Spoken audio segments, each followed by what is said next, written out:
ভক্তের মনের আরতি। আমি যদি শ্রীমায়ের একটু সেবা করার সুযোগ পেতাম। মা ছিলেন অন্তর্যামিনী। মাকে কারোর কিছু বলতে হতো না। মায়ের কাছে তার কোনো ভক্তকে কিছুই বলতে হতো না। অন্তর্যামিনী শ্রীমা তাদের মনের ইচ্ছা সবসময় পূরণ করে দিতেন। মায়ের গৃহী ভক্ত সুহাসিনী দেবী বলেছেন, রোজ ভাবতাম, আহা, এতদিন মার কাছে যাচ্ছি, কখনো মায়ের একটু পদসেবা করার ভাগ্য হলো না। একটা দিনও যদি মায়ের পায়ে একটু হাত বুলিয়ে দিতে পারতাম। মনের এই আকুতি মায়ের কাছে কখনো মুখ ফুটে বলতে পারেনি গোলাপ মার ভয়ে। বললে হয়তো মা নিজেই এইটুকু সেবার অধিকার দিতেন। মনের ইচ্ছে মনেই চেপে কাঁদতাম আর মনে মনে বলতাম, মাগো, ঠাকুরকে তো দেখিনি, তোমার দয়ায় তোমাকে দেখলাম, তোমার কথা শুনলাম, তোমার চরণ স্পর্শ করলাম, আবার মাথায় মুখে তোমার স্পর্শ পেলাম, কিন্তু সংসারী বলে কি আমার একটু সেবা নেবে না? তোমার পায়ে একটু হাত বুলিয়ে দেবার অধিকারও কি আমার নেই? এরপরে একদিন মায়ের কাছে গেছি। সেদিন শান্তি আমার সঙ্গে ছিল। ঘরে ঢুকে দেখি মা শুয়ে আছেন। 2-3 জন ভক্ত মেয়ে মেঝেতে মাদুরে বসে। আমি দূর থেকে মাটিতে মাথা রেখে মাকে প্রণাম করতেই মা সস্নেহে বললেন, এসেছো মা? বসো। শরীরটা ভালো যাচ্ছে না। শরৎ, গোলাপ, যোগিন, সরলা সবাই ব্যতিব্যস্ত আমাকে নিয়ে।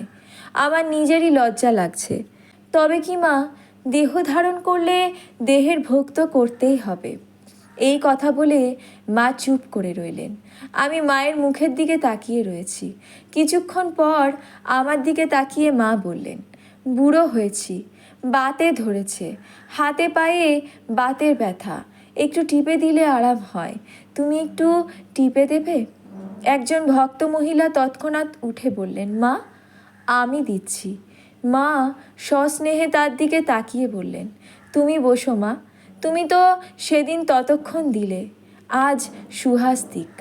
আমার মনের ভিতর তখন ঝড় বইছে।